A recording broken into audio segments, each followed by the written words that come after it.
hand. Zeno's giving a hand. He's in. He's on. Go. 7 hours. Oh, check the text message in the FaceTime machine. Oh, here we go. Here we go. Now we got the crown. We got. There was a mix-up in the Zoom links. Oh. Okay. See, I thought he would have been in the same one. All day. I believe we sent him one, jump in? but then they sent us one. So it was the old-fashioned, where are we looking? Oh, so that is an old-fashioned one. Yeah. We were in the one we sent him. Yes, exactly. I believe so. I could be Now wrong, you though. come to my Zoom link. Well, by the way, I would assume that's the much more convenient one because he's probably been in one for literally the last 4 or 5 hours. Yeah.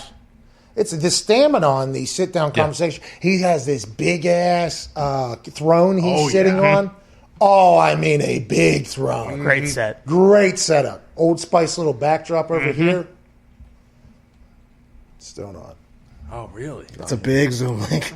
Foxy just put a big thumb down right there. Instead of Derrick Henry, potential MVP this weekend, Michael in Houston. What's going on, dude? Potential offensive rookie of the year.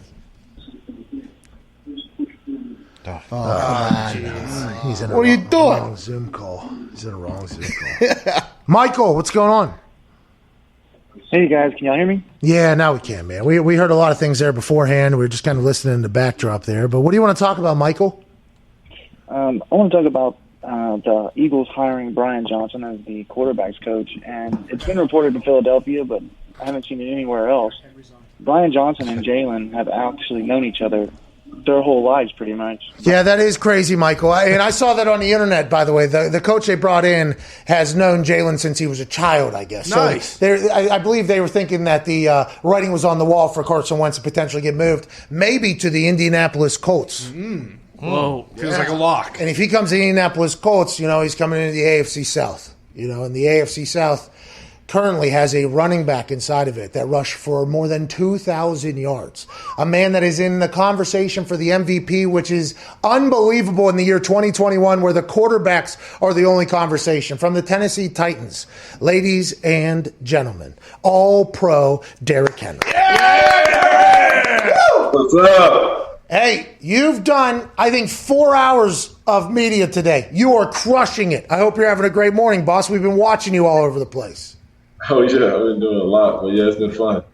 How is it? Has it been, at what point did you say, okay, you know what? We're doing the same conversation over and over again. Did that ever happen, or are you enjoying the hell out of this entire process? No, it's cool. Just talking football, talking ball, talking Old Spice. Everything's good. Hey, Old Spice, by the way, absolutely incredible. They have a cologne-like scent in their new, what's the new line? The new Old Spice Dynasty. Dynasty. Dynasty. I can't wait to try it out. We appreciate you joining us. Hey, Derek, we had a conversation with Eddie George. And Eddie George, obviously, this story kind of got popular a couple years ago. He said you guys had a conversation or something like that. I'm not exactly sure how the conversation went. I don't think that ever got out.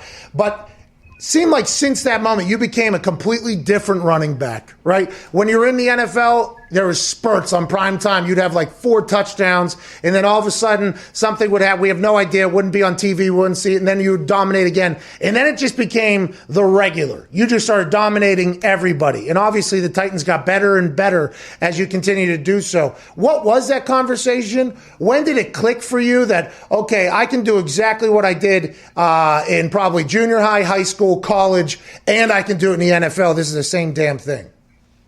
Yeah, basically he was just being real with me, telling me be who I am, be the person, the player that got me here, and, run physical, finish runs, let the game come to you, and everything else will fall in place. Or if not, you can be out of job. And that was just clear cut, being straight up with me. So whenever you started doing that, by the way, you just started – I mean, it was incredible to watch. You're 6'4", 200, what 6'5"? What are you? What are you? 6'3", like 245. You were pulling away from motherfuckers this year. Hey, you were breaking through the second level and pulling away from people that are supposed to be the fastest humans on earth. It's unbelievable. Have you always been like that? I assume that's just how life has always been. Did you hit a growth spurt at any point? When did you just become the most dominant human on the field at all times? Well, I'm from Florida, so the speed was going to be there regardless. But I've always been tall, always been kind of lean, and then as I got older, start putting on muscle and all that good stuff. But as far as play, I've always loved the running back position. Always wanted to play it. I played a little defense in high school, but running back was for sure the position I wanted to play in, wanted to dominate, wanted to be really good at. 2,000 yards is a lot of yards. All right, that's obviously a long way. I'd get tired walking it. Is there goals every season? Like is 2,000 yards even something you even think about whenever you go into a year? I mean, every running back wants to have a historic season and do great things, but I think as long as you put your team first and focus on the things you need to do to help your team to be successful, then the individual stuff will fall in place. I don't think I get 2,000 yards. Man, that sounded so surreal to me, but when it happened, it was just so special and a special moment for me and my teammates. And I don't really try to have goals for the season, place goals, things that I want to do for the season, but just want to be better than the year before. That's one thing I always focus on and try to work hard through the off season with my workouts and all those type of things, just so I'm ready to go when training camp comes. That's awesome. It's been working. I know we don't have much time with you here. Last question. Aside from Bob Spokane from the Pittsburgh Steelers on that goal line tackle where you guys went, I believe helmet to helmet pretty clearly there. Is there any collisions from this last season you remember at all? Because, everybody, whenever they have to play the Titans, they know, okay, here we go. I have to run my face into Derrick Henry today at some point. Was there any big collisions you recall from the year? Oh, yeah, that was a big collision. It's been so many the game goes so fast and you hit so much, especially being running back, that I don't really. It's a lot I could say, but that one you said that was a big collision. Yeah. Sure. Hey, it was awesome to watch. Had to be absolutely terrible. It's your job, obviously, to do so, but couldn't imagine being a part of that car crash. But watching it from outside, awesome. It is, and that happens a lot with you. I don't know how you continue to do it. I don't know how you continue to outrun people at your size. It's awesome to watch. Shout out Old Spice. Shout out you. Good luck with the MVP and going into the offseason, sir. Oh, thank you, man. Appreciate it. You have a great show you got going on. Thank y'all for having me. It's average, Derek. It's like we got a little bit, it is. It's just, it's not great. It's not bad. We kind of do our thing. You know what I mean? Got to stay humble. Hey, that's why you're in a goddamn throne. Ladies and gentlemen, King Henry. Hell yeah! Thank you, King. This man became the head coach of a team, made the playoffs, said, hey, we appreciate what you did to the QB, but we're going to build this thing. They get Josh Allen. Patience, culture builds. This year, they go on a beautiful run. Their quarterback took a massive leap from year 1 to year 2, then again in year 2 to year 3. The head coach of the Buffalo Bills. Bills Mafia leader, ladies and gentlemen, Sean McDermott. Yeah! How are you, boss? I'm great. Pat, how are you doing, man? Hey, a couple quick things I want to ask about to lead off because I just got text messaged a piece of information. I believe you and I share a massive fanhood for somebody, and that's Tyler Big Ball Bass. That guy slaughters footballs over there for you guys. How did you find this dude? And early, when he was not maybe having as much success, right? Young kickers, they can kind of happen to find it. But then he became a weapon for you guys. And were you as surprised as I am about that small of a guy kicking a ball, maybe the hardest I've ever seen a ball kicked every single time? Yeah, he really did a great job in his first season. And what I love about him is he's got the one, piece of eye black underneath the eye. He's got a little bit of swagger. He gives the flex after he has a big kick. And, really he did that in college. I was watching tape and Heath Farwell, a special teams coordinator, said, hey, this is the guy. And I'm watching him. I'm going, hey, you know what? And then I saw the flex and I'm like, hey, rewind that because everybody wants a kicker, right? That's more than just a kicker. He's a football player, and I think that's what really endears him to his teammates. It was awesome. Is that the type of culture that you have built up there? Because it's been impressive to watch that you make the playoffs, Tyrod Taylor, Then you say, hey, Tyrod, have a good one. You kind of build the culture from in there. And I think a lot of people from outside looking in, myself included, we complimented the patience of the Bills organization for being like, hey, they're going to try to build this thing. Like a lot of patience. And the culture that you've built seems to be very, very strong. What is it about your locker room that you like? What is it about the team that you like? And how was it getting to this point through some of those days that maybe weren't as great early in the building process?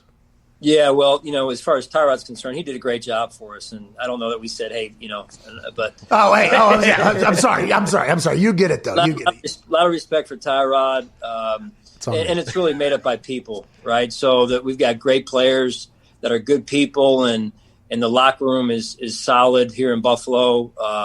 Good veteran leaders, and so that's really what we're all about, and it's just trying to get the right people in the door and let it ride from there. Josh's jump has been almost amazing to watch, to be honest with you. From year 1 to year 2, he got so much better. But he's like, okay, you guys make the playoffs. This guy's going to be a guy. And then this past offseason, I guess when we talked to him, he said he got lasers attached to his body, and he did some lasering stuff, and he lined up his arm with his hips like it was a goal, and he looked unbelievable. Obviously, Stephon Diggs coming in alongside Cole Beasley and the other weapons helps a lot. But what do you think it was that made him make this incredible jump? And what are you looking forward to as Josh just continues to grow in this whole thing? Yeah, he's done a great job. I mean, that laser treatment, I think I need it for my hair here. bring that with him next time he comes out east here. But no, he's done a phenomenal job. Couldn't be more prouder of the work that he's put in and the progress he's made. And our offensive staff, Coach Dable, does a great job with him. And look, I can't wait to see how Josh comes back in after the off season here. So he's incredibly driven. He continues to learn about this league and how this league works. And I think the AFC Championship game was a front row seat for all of us, including Josh, to see, hey, what it really looks like, and give credit where credit's due to the Kansas City Chiefs, and we wish them all the best. But we're going to go back to work, and I know Josh is going to lead us in the years to come here. How this year with the COVID protocols? By the way, congrats on making it through a season. By the way, that had to be awesome to try to tackle every single day as a head coach of a team. But how did you have to get creative? How I would assume it's going to be difficult whenever guys are all in their homes and just watching into a Zoom call every single day. How did you just look at it? I would assume as like, hey, everybody has to do this. Obviously you did that. But at what point did there get creativity? How did you keep the team together? Because nobody was really allowed to eat around each other or be around each other. What was the toughest thing you think this season?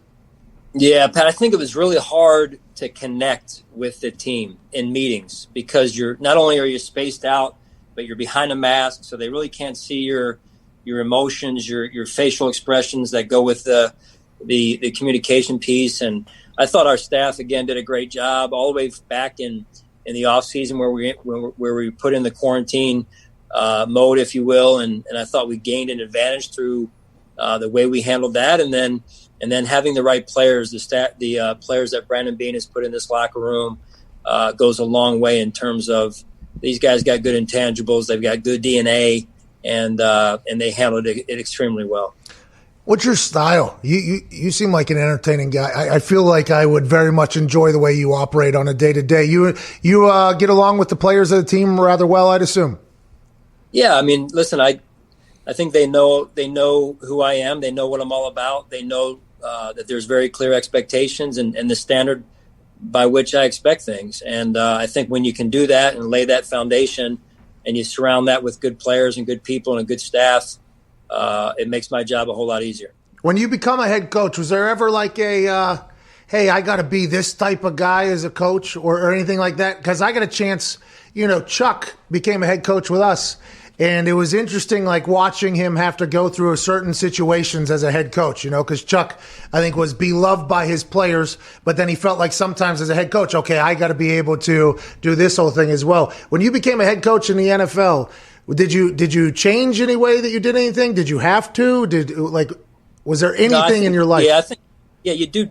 Obviously, the responsibilities are different, and Once in a while you got to be the bad guy, and you have to be okay with that. As long as you have one goal in mind.